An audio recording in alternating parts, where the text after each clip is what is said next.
Hello everyone, welcome back to Nate the Hoof Guy. In today's video, we are going to be trimming some extremely dry and hard feet.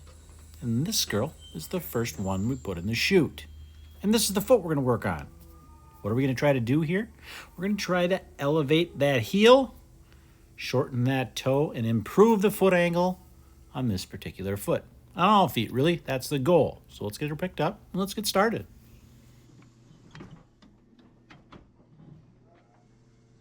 Now with these feet, there's not going to be a lot of knife work because, that's right, they're hard as a rock. And the reason that is the case is because they are extremely dry. That is due to the housing environment that they're in. They have a very dry environment.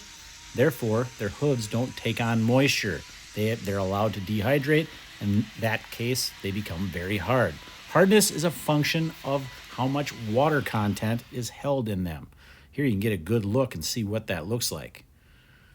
Real fine. When you hear me talk about the layers of pith in a foot, that dry, dehydrated layer, it's really easy to see with feet like these.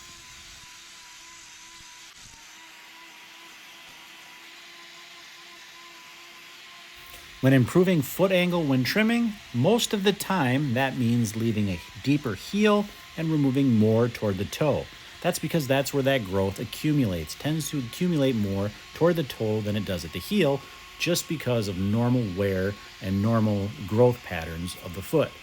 By reducing the toe length and thinning out more toward the toe than at the heel, you improve that foot angle. You get it closer to that optimum foot angle of around 50 degrees, give or take a few degrees depending on the cow.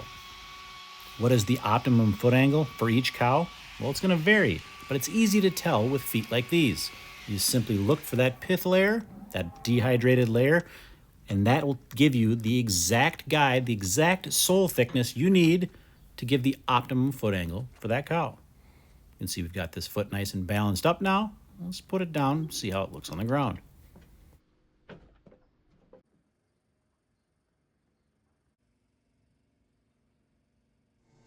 Now we're going to do the exact same thing to her left front foot to balance this one up.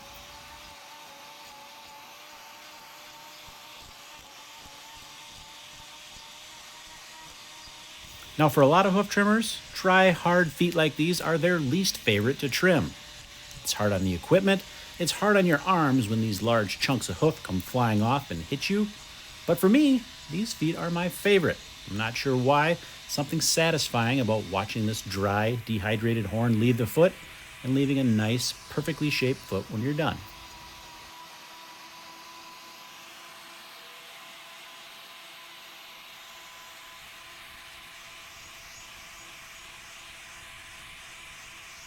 With feet like these, removing that pith layer gives you the exact perfect sole depth, sole thickness that you need.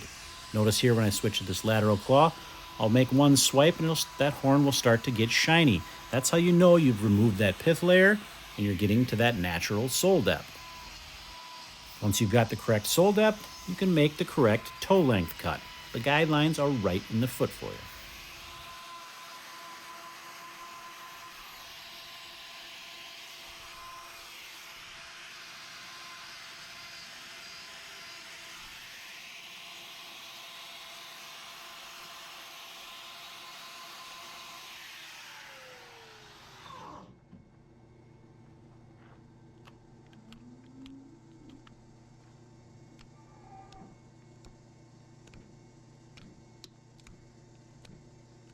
And that is really the extent of the knife work when it comes to feet like this. Just a little touching up here and there.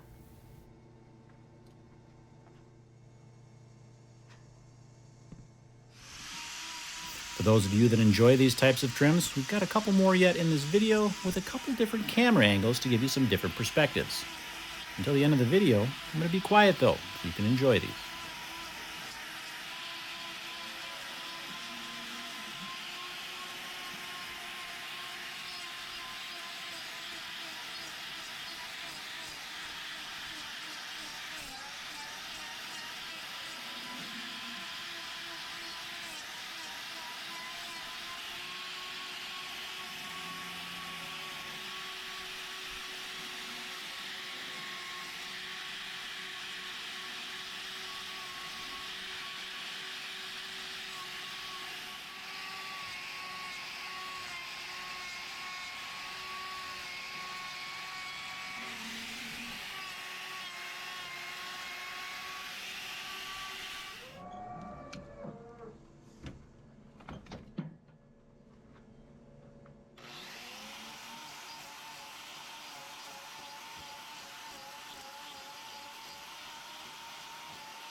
And that is going to do it for today's video. As always, thanks for watching, and we will see you all on the next one.